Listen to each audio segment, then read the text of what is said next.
கண் பார்வை இல்லாமல் சொந்தமாக ஒரு வீடு என்ற கனவுடன் வாழ்க்கையை முன்கொண்டு செல்கின்றனர். மூணார் நல்லதண்ணி எஸ்டேட்டை சேர்ந்த மாரியப்பனும் அவரது அம்மா மாடத்தியும். பென்ஷன் கிடைக்கும் பணம் மட்டுமே இவர்களுக்கான ஒரே வருமானம்.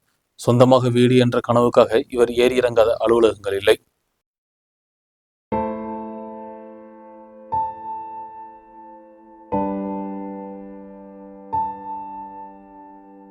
இரண்டு கண்களிலும் முழுவதுமாக பார்வை இழந்த மாரியப்பனும் அவரது தாயார் மாடத்தையும் மூணார் நல்லதண்ணி எஸ்டேட்டில் உள்ள இந்த கம்பெனி கட்டிடத்தில் தான் தங்கி வருகின்றனர். கம்பெனியிலிருந்து ஓய்வு பெற்று 20 வருடங்கள் ஆகிவிட்டது. இங்கிருந்து வெளியேற சொன்னாலும் செல்வதற்கு வேறு இடங்கள் இல்லை. 2001 நரம்பு சம்பந்தமான நோயால் பார்வை சிறிது சிறிதாக குறைய தொடங்கியது. சரியான சிகிச்சை அளிக்க பணம் இல்லாததால் தற்போது பார்வை முழுவதுமாக இழந்து தன் உள்மனதின் வெளிச்சத்தில் வாழ்க்கையை நடத்தி வருகிறார்.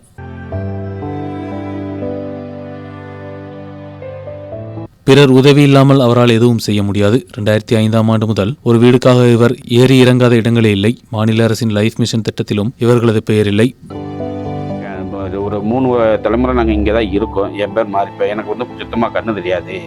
எங்கள் அம்மா உழப்பில் தான் சாப்பிட்டுருக்கோம். 3 நாள் வேலையில் வீடு வாசல் எதுவும் கிடையாது. கேட்டாலும் அங்கே போ, இங்கே ப்ளோக்கு போ, சப்ளை ஆஃபீஸ் இங்கே ஜில்லா பஞ்சாயத்துக்கு போ, கலெக்டரை பாரு அப்படின்லாம் சப் கலெக்டரை பாருங்கலாம் சொல்கிறாங்க. அங்கே போனால் மறுபடியும் மூணார் பஞ்சாயத்துக்கு அனுப்புகிறாங்க. பஞ்சாயத்தில் எந்த நடவடிக்கையும் எடுக்க மாட்டாங்க. ஓட்டு கேட்டு வரப்போ மட்டும் வீட்டு முன்னாடி வண்டியை கொண்டாந்து நிப்பாட்டிட்டு வா ஓட்டு போடவான்னு சொல்லி என்னை கையை பிடிச்சி வண்டியில் ஏற்றி உட்கார வச்சு கொண்டு போய் போடுறாங்க. அப்படியெல்லாம் போடுறவங்க இப்படி ஒரு பாவப்பட்ட இருக்குன்னு சொல்லி மற்ற காரியம் கேட்டு போனால் எனக்கு எதுவும் செய்ய மாட்டாங்க. அதனால் இதுக்கு சம்மந்தப்பட்ட அதிகாரியை என்னை பார்த்து எனக்காச்சும் ஒரு வீடு வசதி ஏற்பாடு பண்ணி தரணும்.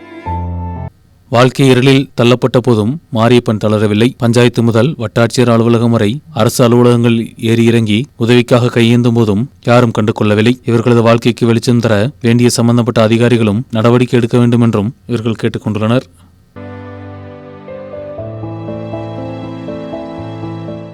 News bureau, Munnar.